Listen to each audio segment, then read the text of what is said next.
back to Career Dave, episode 21.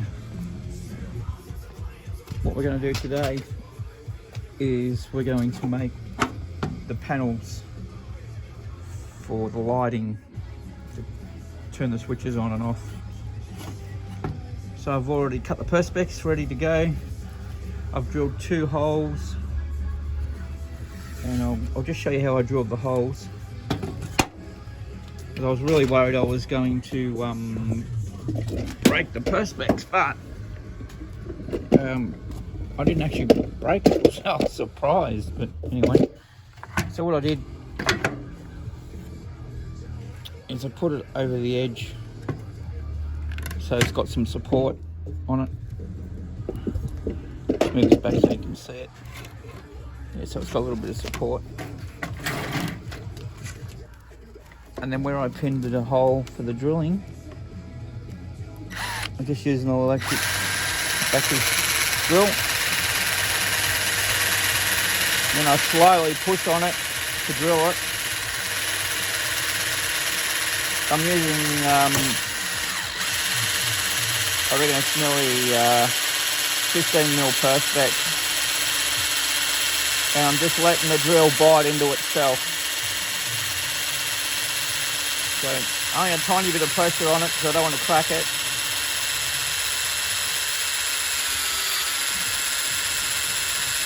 So it's drilling each step as it goes. You can feel it grabbing.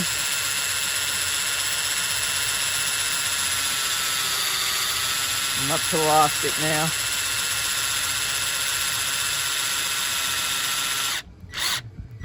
This bit I've got to do slowly because if it grabs it'll crack it. So I just have to push it through slowly. And then I pull it out this way, take it out, and I reverse it. And turn it over.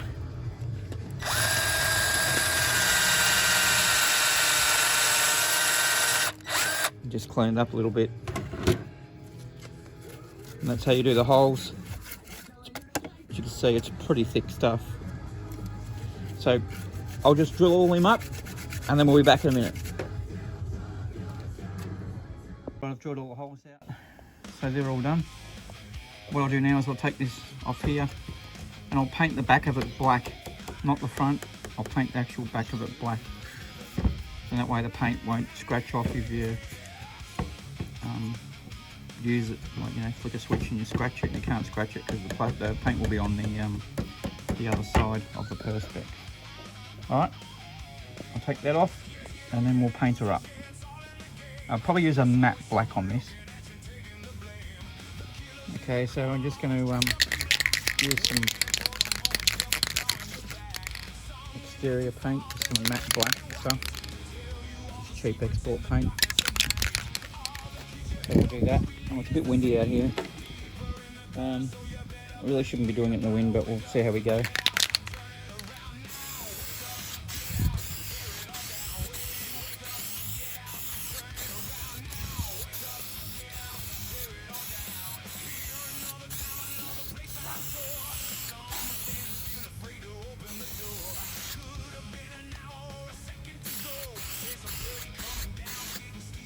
Well, that's one coat. We'll just let that dry and then we'll hit it again. Alright, we'll go another coat now, do the second one.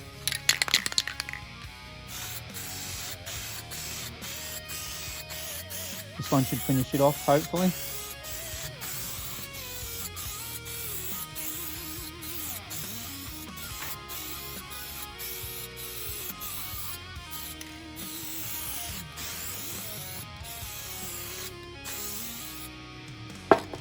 Okay, we'll let that dry and then we'll come back and see how that goes, and hopefully that'll work nicely, and then we'll put the switches in. Okay, that's all painted. It didn't turn out too bad actually, it's pretty good. I'm pretty happy with that. So what we'll do now is we'll put these switches in here. Switches in there. Look at that, beautiful. Yeah, that fits nicely. I'll put the rest of them in. And we'll go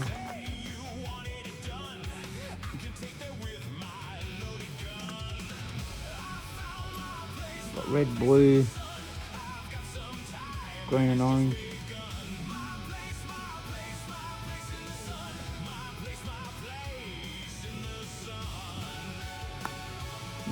Pretty hard to get in, but once they're in, they're in. So I'll put the rest of them in and I'll be back in a minute. Okay, so the switch panel's done, but unfortunately I cracked it. I don't know if you can see that, there's a crack in there. And I don't have any more perspex to replace it at the moment, but it's still fine. It's still going to be okay. So yeah, that's the switch panel done. But yeah, that's what happens when you work with perspex. I actually forced this one in and I didn't realise that the hole wasn't actually drilled properly. And as I forced it, it actually split it and cracked it. But it's still okay. It will be alright. I'll sort something out. I'll fix it up, cover it up or something. Okay, so I've ended up wiring the switches up. So this part here is all positive along here, the red, and then you've got your input for each light which comes off it, and then your negative goes straight through. I've soldered the negatives all the way through, and then you've got your negative for each light, each input for each light. And I'll do the same with the 5 volt, but with the 5 volt I'm going to put these ones on the end, just in case I accidentally plug a different light in. They won't plug into this, be different. Because if I plug the 5 into the 12 volt, kaboom, there goes the light. So I'll do that. I've also, this is my 12 volt JST lead input, and this is the 5 volt input, so they're totally different, so you can't accidentally plug in the different power supplies as well. Alright, I'll wire all these ones up, and then we'll get back to it, and then we'll test out and we'll see how they work, and I'll show you how they work. Okay, so that's wired up now. That's the 12 volt side, which is the blue, and then I've got the red tags for the 3 volt. I did say 5 volt, I actually meant to say 3 volt. And just to make sure, I actually labelled the front of it as well. So it's got 3 volt there and the 12 volt there. And then this will get installed over here. So this will go under here on an angle like that. And then that will control all my lighting on the track. So we'll get that wired up, mounted up actually, and wired up, and that'll come out of that 12 volt power supplies there. Also got the 3 volt, which is actually under all that mess under there. So I'll wire that up as well, and we'll be back soon. Okay, so got the switch panel installed, just temporary at the moment. This is where it's actually going to sit. I'm going to have to I'll end up moving this behind there. That won't sit out the front of there. But so the 12 volt side's all wired up. Most of the 3 volt is wired up. I've left a few spare switches for future projects. But I'll show you what we've got so far. I might be cooking something. Oh, really good too. I might put that down. Could be inside. I might go and have a look. I'll go and have a look and we'll come back out. There's the culprit. Hi Abby. What are you making? What is it? Burrito. You're making a burrito? Yeah. What is that? And? Right. Okay, what happened to the good old bacon and eggs? Oh yeah, that's over there. Oh, that looks alright. Very nice. And who's this for? You? Oh, that's lovely. Piss off. Alright, we'll get back to what we started doing. Alright. So it looks like breakfast is being made. That was unexpected. Knew I could smell something. Anyway, yeah, where were we? Yeah, I'm getting distracted here.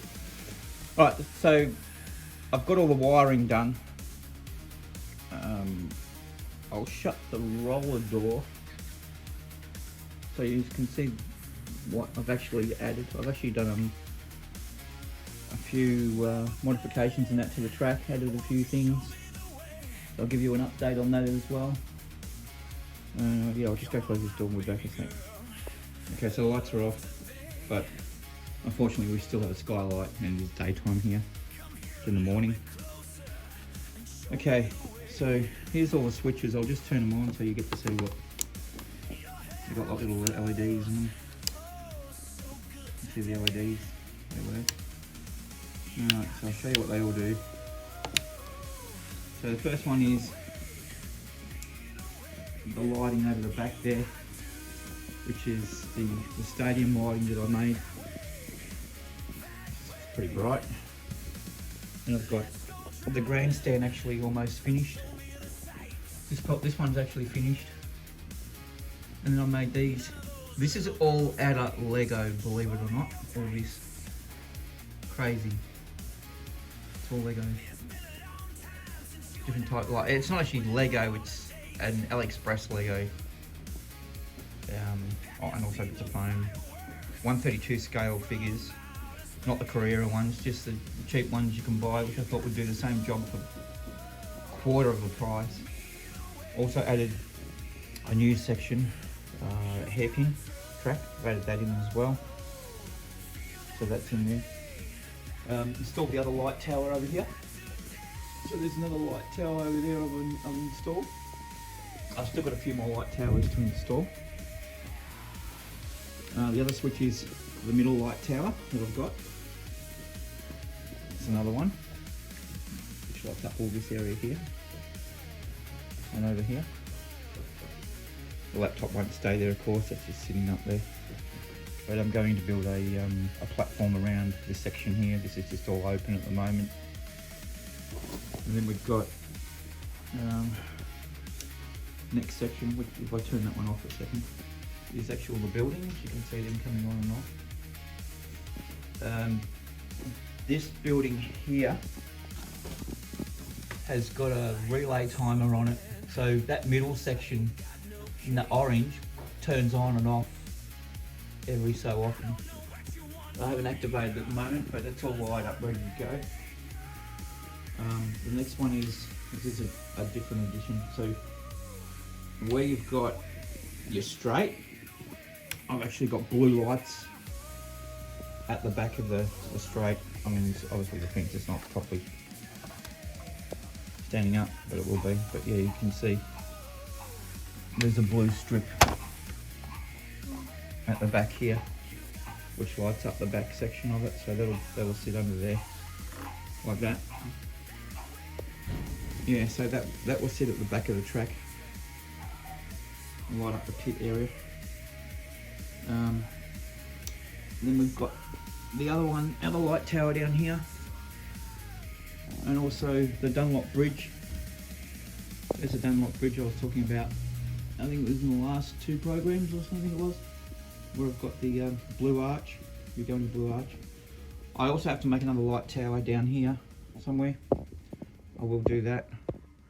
And I've got the other building over here. And then we'll turn off all that. And then we'll go to our track lighting. So anyway, yeah, so the track lighting is still set to the PowerPoint. I haven't transferred it across to the switches yet. There's the input for the track lighting, so I do have to do that. I've actually forgotten to do that. And that lights up all this section, what I call for twilight driving. So you can race in like a twilight zone, and it lights up all the buildings and things like that. So it'll light up all this, and then obviously they're on a different section. I'll turn off those though, and you'll get to see what I'm talking about. So if I turn that one off, so it'll all be like lit up like street lighting all the way around. I still have to install some more lights and fix up a few things. So that's where we're up to at the moment. So don't forget to like and subscribe, and we'll catch you in the next one.